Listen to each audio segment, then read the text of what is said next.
everybody. I'm a very special little potato. And I'm a very special big potato masher.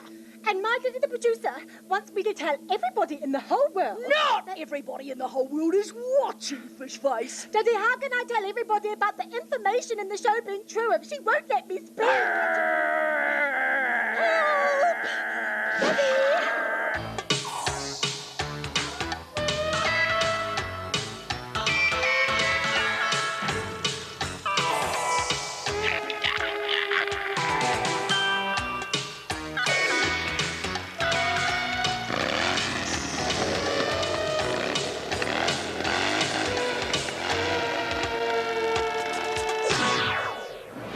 Time once again for just another great invention from the past, the burglar-proof bike.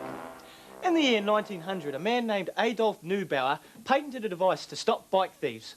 Now, we've fitted the gadget to this modern-day bike. Now, it's my bike, so I know how to disarm the device. But say a burglar like Stephen here tried to steal it. Well, go on, Stephen, try and steal it. Oh, I'd rather not. Oh, come on, what harm could it do? I've already got a bike. The audience is waiting.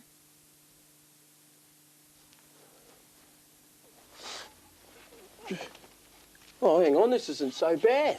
But then the burglar-proof device springs into action.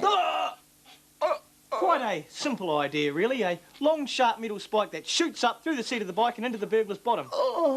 What a great idea. All right, Stephen, you can get off now. No, I can't. Is there a doctor in the house? Kings. They live noble lives, they die noble deaths.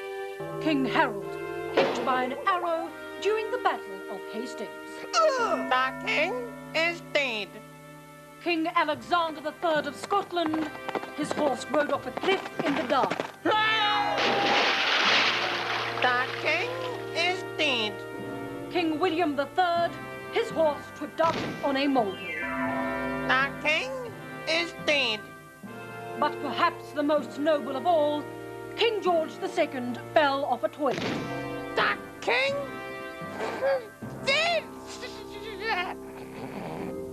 Hello and welcome to Animal Watch.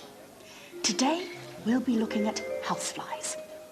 And I think I should warn you that some of the scenes you are going to see today are quite disgusting. There goes a hungry housefly now. They like eating all sorts of things, like rubbish, poos, or thankfully in this case, a bowl of sugar. The first thing a housefly does is to taste the food. And this means stomping around all over it, because flies taste food with the hairs on their toes.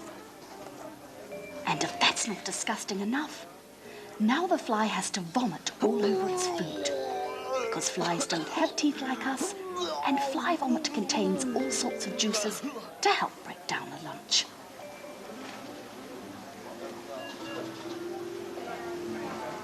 Now the fly has to stomp all over its food to help break it up even more and to enjoy the taste.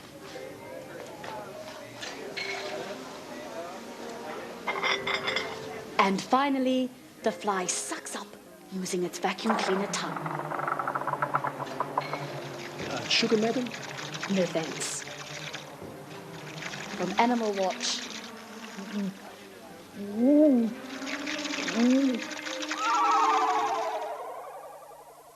Did you know that if you took the inside of one of your lungs and spread it out all over the floor... You'd feel really sick. Nah, I was gonna say, there'd be enough stuff there to carpet an average-sized room. Well, yeah, but you'd still feel sick, wouldn't you? With carpet like that, yeah, I reckon.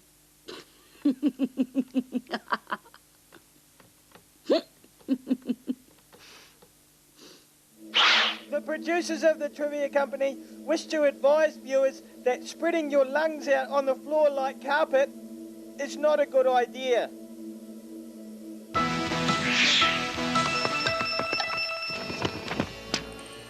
Hello and welcome to Time Watch for 1871. This is the show where you help us catch troublemakers and tyrants throughout history. What?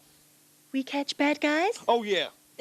Today we're looking for your help to catch an arsonist responsible for one of the worst fires in American history. Most of the city of Chicago was destroyed, causing $200 million worth of damage and leaving thousands of people homeless. The Chicago fire was started by a suspect fitting the following description. The suspect is female, of above average weight and about 5 feet tall. She has a number of distinguishing features, including large brown eyes, large protruding ears, a complete set of udders, hooves. Carry on. Well, hang on, that's a cow. We've just described a cow. Yes, so what? Well, I mean, how can a cow start a fire? Well, if you will finish the description, I'll explain. Okay, then. The suspect is in possession of 3 stomachs. This allows her to eat grass or hay, store it in the first stomach, and then vomit it up and chew the cud. And well, hang on. What's this got to do with the burning down of the city of Chicago? Well, everything. You see, it was hay that started the fire. I thought you said it was a cow. It was. The fire was started by a lantern. I thought you said it was a cow. I'll get into that. The cow, owned by one Mrs. O'Leary, was seen in the barn loitering with intent. But cows are supposed to be in barns, aren't they? Perhaps, but they are not supposed to kick over lanterns that set fire to bales of hay that goes on to start a fire that destroys 18,000 buildings and 9 square kilometers of downtown Chicago. Oh, I see. Well, then, be on the lookout for this cow last seen in Mrs. O'Leary's barn. While not armed, it does have 4 legs. Hang on. The cow was in the barn, and the barn burnt down. Yes, Finbar, what of it? Well, do we have a name for this cow? Well, no. Well, then I would like to suggest we call it Well Done. Well done. You think the cow should be congratulated for starting a fire that destroyed most of a city? No, I mean well done as in a well-done steak. It would have been burnt to a crisp in the barn. Good point.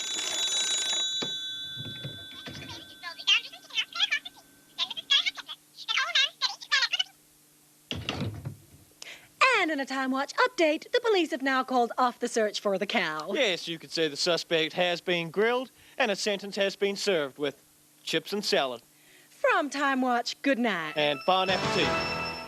We talk about a lot of famous people in the Trivia Company, but sometimes the less famous people are more interesting, as this next song proves.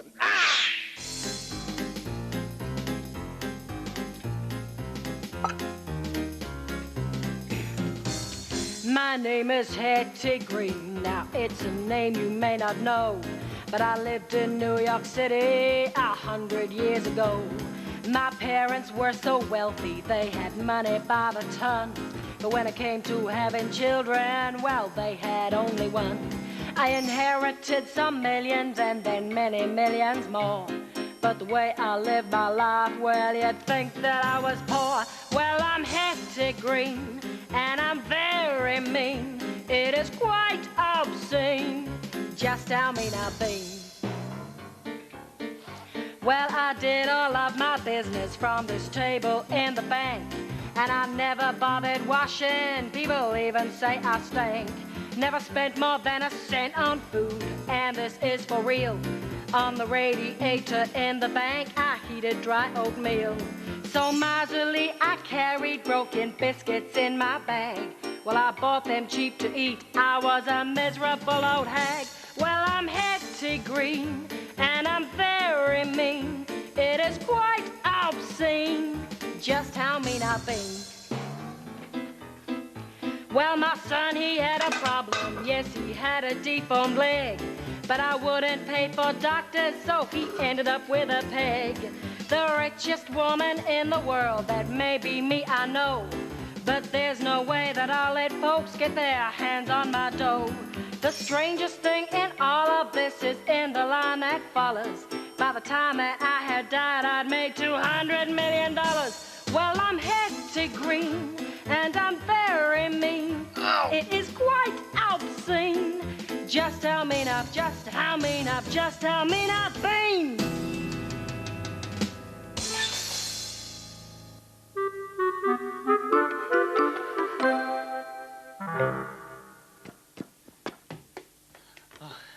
Hello, everyone, and welcome to Kevin's Corner. I'm Kevin, and this is my corner. Today we're making a model of a flying machine, a plane called the Caproni 60. Count Caproni was this bloke who built planes for the Italians during World War I. But after the war, he wanted to build a big passenger plane that could carry 100 people. And he did. The Caproni 60 looked like this. Crazy, eh? That's because he turned a houseboat into a plane. And today we're going to make a model of it. Let's call this the houseboat. And then he stuck lots of wings on it. Let's see. One wing. And what about another 3 wings there? And we could stick another one there and 3 wings there. And he should have put some guns on it and some bombs and some missiles and a death ray. Sorry. And this bit goes here. And here's one that I made earlier. The Caproni 60 actually did fly. It had 9 wings and 8 engines. So he started it up,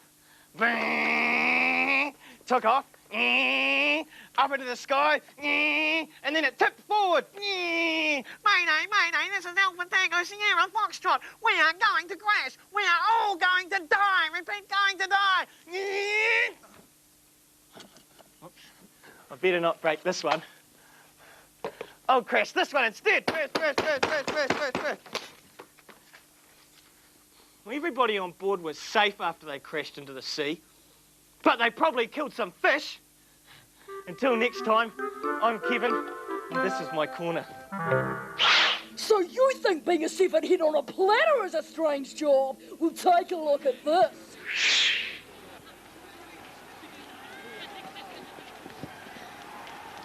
Hi. Greetings, citizen of Rome. I'm Flavio Maximus. Oh, yeah, g'day. My name's Kelvin. I've come about a job. And what job would that be? Well, Historic Employment said you might have some jobs with the circus. Ah, the Roman circus. Yes, I've always loved the circus. I can juggle a bit. Well, I'm learning to juggle, and I think I might be able to be a clown or something. Well, let me see. Jobs. You don't happen to be a dwarf, do you? I don't think so. Oh, shame. We've got an opening for a dwarf. No, look, I'm sorry. We don't appear to have any other vacancies at the moment. We've got a full roster. Hang on.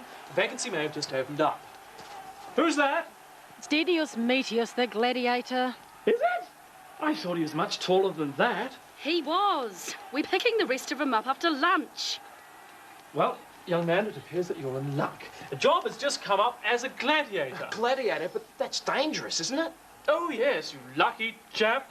You can get your toga from down there and your sword from... Hang on, I don't think I'm keen on fighting for a living. Oh, come on. I've got people lining up to be gladiators. Why, the best gladiators are treated like heroes. Women adore them. And when they win, they're showered with prizes from the emperor. Prizes? You mean like money? Well, no. Usually it's just a branch of a palm tree. But when they win, ooh, they get the chance to fight again. And again. And again. Until they lose. Lose? Well, what happens then? Well, then it's up to the crowd or the emperor. If they like you, they'll give you the thumbs up or wave their hankies, and you live to fight again. And if they don't like you? Oh, look, thanks for the offer, but I think I'll just keep on looking. Oh, come on, don't be a spoilsport. We've got one of our big celebrations coming up. CC Wild Animals are up for the job. CC? You know, Roman numerals. CC. 200? Oh, yes. Lions, buffaloes versus bulls, tigers versus lions. But that's barbaric. Not to mention the MM gladiators who are scheduled to die. Wait on, that's 2,000. I said not to mention that. Well, look, sorry, man, I don't think this is my scene. Oh, that's that then. You don't have to be a Christian, do you? Well, my mum's Presbyterian. Oh, well, this is your lucky day, then. Look, never mind the job. We'll give you your moment in the Colosseum for free. Guards, arrest this boy. Oh, don't thank me. We throw Christians to the lions all the time. It's ever so much fun to watch. Have a nice fight. That's the XII one today. The Secret Life of Adolf Hitler. The most hated man this century must surely be the German leader, Adolf Hitler. Guten Tag! But when he wasn't invading countries and putting innocent people to death, he got up to some other peculiar things. One of these was partying. Hitler suffered from a condition called meteorism, which makes you fart a lot. What? Achtung, baby! People know about his bad side, a crazed power seeker. Help me! But he did have another, quieter side. He didn't smoke, drink, or eat meat. He carried a picture of his mother with him, he painted landscapes, and he bathed twice a day. Und fire torpedo! Of course, with his meteorism, they were probably bubble baths.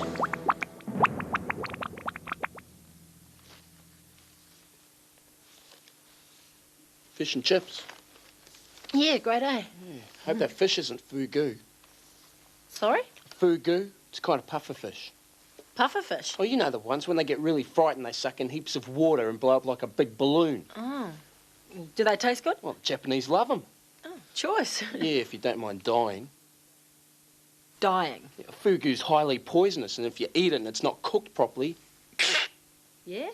200 Japanese people die each year from eating fugu that isn't prepared properly. Really? Yeah, one minute they're there, sitting there, eating fish, then the next minute, bam! Keel over dead. Poisoned. From eating fish? Yeah. Oh, well. Have a nice day. Enjoy your lunch. Yeah, thanks.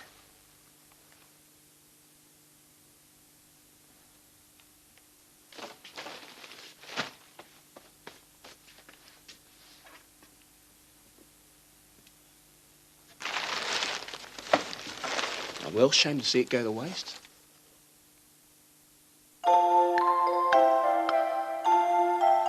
Hello, boys and girls. Hello.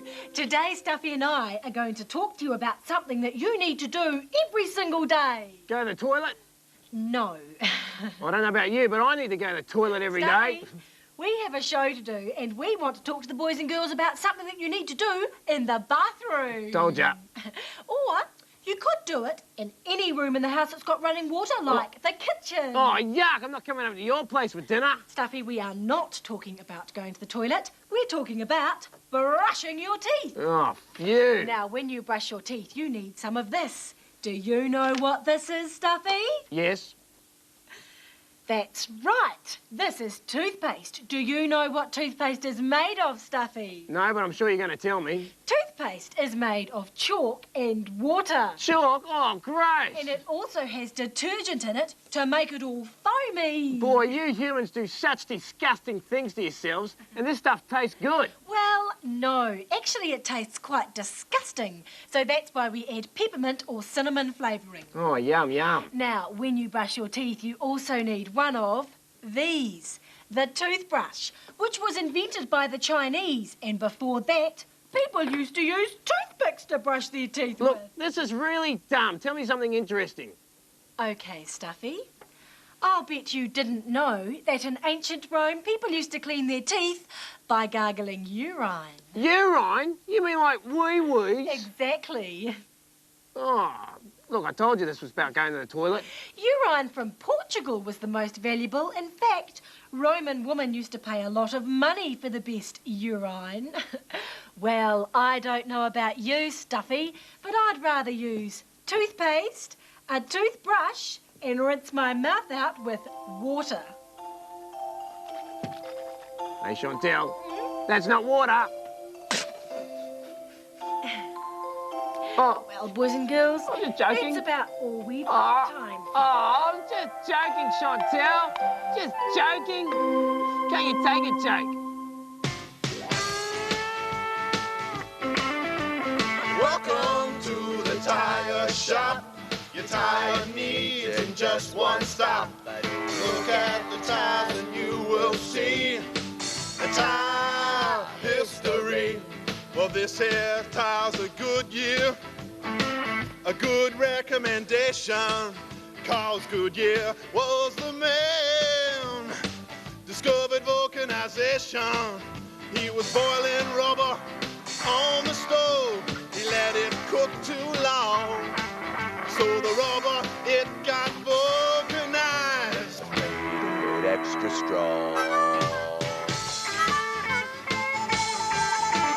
This next tire is a Dunlop, and Dunlop was a man who had a bright idea. Dunlop had a master plan. Before him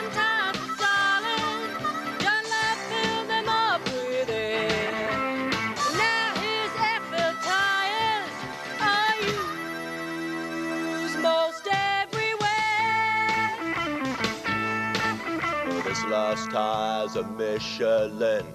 All these two brothers and friends saw Dunlop's airfield tires and decided to take a chance.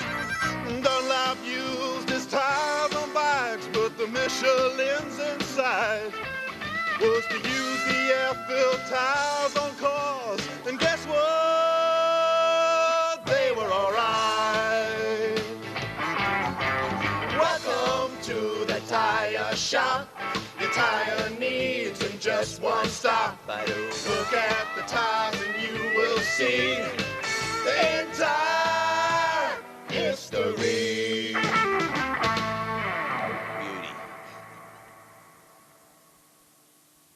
I know something you don't know. Bet you don't. Oh, yeah? Well, I know that when you go to bed at night, you grow 8 millimetres taller. So? Why? Well, there's squishy bits in between the bones in your back to stop them rubbing together. And when you stand up, they get all squished down, so you're shorter. But when you lie down, they get all relaxed, so you're taller. Choice! See you later. Where you going? To bed for a whole month. Why? 'Cause then I'll be tall enough to play professional basketball. Oh, ma. Dear? Ma? Dear? Ma? Dear? It's time yet again to play TV's most exciting game show. And here's TV's most exciting host, Ernie McGee. Yes, sirree! Welcome to Mega Brain, and let's meet tonight's contestant. Yes, he's a fish filleter from Owakuni. A big hand for Scott Byron. So, tell us, Scott, what topic have you chosen tonight? Noses. I see, so you've picked noses. Sorry, did I say something funny? You know, picked noses. Yes, I'm not proud of it, but it's true. Just your own nose, of course. Well, mostly. All right, well, let's get straight on with the show and see how well you know your noses. Completely ready when you are, Ernie. Okay, Scott, your first question. How big is the area inside your nose that detects smell? About the same size as a postage stamp. Correct! And how does that compare with the inside area of a dog's nose? Well, that's about 50 times bigger. Say about the size of a bath towel. Dogs are regular little sniffing machines. That's why they always go around sniffing one another's bottoms. Thank you. We'll give you the point. On to the next question. In 9th century Ireland, what was the punishment for people who wouldn't pay their taxes? They had their noses sliced open. It was called the nose tax. Correct! That was a bit on the nose, eh? On to the final question, the one that could win you the big prize. What smells like a mixture of burnt toast, rotten cabbage, sewage, onions, and garlic? Flatus. I'm sorry? You know, a fart. No, I'm sorry. The answer I have here is Ethel McCafton, regarded as the worst smell known to man. I'm sorry, I cannot accept your answer. I'd like to lodge a protest. My farts definitely smell like a mixture of burnt toast, rotten cabbage, sewage, onions and garlic. Here, take a whiff, Ernie. I'll give you the point and the prize. Could someone open up a window in here? Oh, well, here's your prize, and an appropriate one, a 1-litre bottle of Ethel McCafton, which, as I said before, is regarded as the worst smell in the world. Oh, thanks. That's... Oh. Well, sadly, that's all we have time for from Mega Brain this week. From Mega Brain, goodbye. Just like Mummy used to make. A 6'1" dwarf. Why do these people bother auditioning? Next. So, you reckon this kid's a human computer? Yep, she's another George Bidder. Who? George Bidder. He lived back in the 1800s. He was only 4 years old, but he could work out complex mathematical equations in his head in just seconds. What sort of equations? Well, one of the questions was, if a flea jumps 2 feet 3 inches every leap, how many hops would it take to travel 25,020 miles? And what happened? Well, he worked out the answer in just seconds. 58,713,600 hops. And you reckon this kid can do those sort of equations? Try her. Okay. What's 68,309 multiplied by 38,411? 6,198,649,333. Amazing. Just like that. Most children her age couldn't multiply 2 by 2. 6,416. You have checked the accuracy of her answers, haven't you? Well, not recently. This kid's a phony. You're both trying to put one over me too. 11. Well, maybe this one's not quite as gifted as I thought, but she's got 2 brothers. 12. Out of my sight. Oh, come on, look on the bright side. She may not be very accurate, but at least she's quick. Next. Good morning, fellow classmates. Today I bought something really, really special to show and tell. Something with absolutely squillions of dollars. But my daddy could buy it for me because he's really, really rich, and he's so rich that he owns Australia or some country like that. And it's in this box, and it's her arm. And Daddy's not sure, but he thinks it came from this. And this is a very famous statue called the Venus de Milo. Milo. And Daddy wanted to buy me the whole statue, but it's not for sale, even though he offered them squillions and squillions of dollars. And if you're paying attention, you can see that the Venus de Milo... Venus, it has no arms, and it was made in Greece thousands of years ago, and then it got lost. And then, in 1820, it was dug up from a field by a peasant, and that's a poor person. And it was broken in half, and there were bits of arms everywhere, and then it got lost again until now, when my daddy bought it for me because I'm his special little bun-bun. And I think you must be really silly to lose a whole 2-metre statue, but I could see how you might lose an arm because arms aren't that big. And I know that this is the arm from the Venus de Milo, because look. Well, my daddy said it was very clever of his little pumpkin. Well, that's about it. That's the end of the show. The show about the things you didn't know you didn't know. We heard about so many things, stories old and new. The only thing they have in common is they're all true. We had a lot of trivia. We hope you had some fun. Because when it comes to trivia, we've only just begun. Because people do so many things, strange and bizarre. It helps us to remember how unique we really are. That's about it, and it's time you should go. Go and find the things you didn't know you didn't know. We'll be back soon with trivia to exercise your brain. So bye-bye. Kakite, well, Auf Wiedersehen.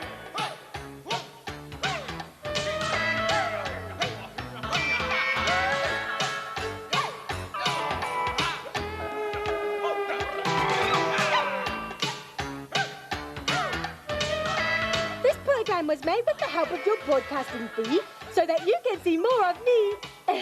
New Zealand on air.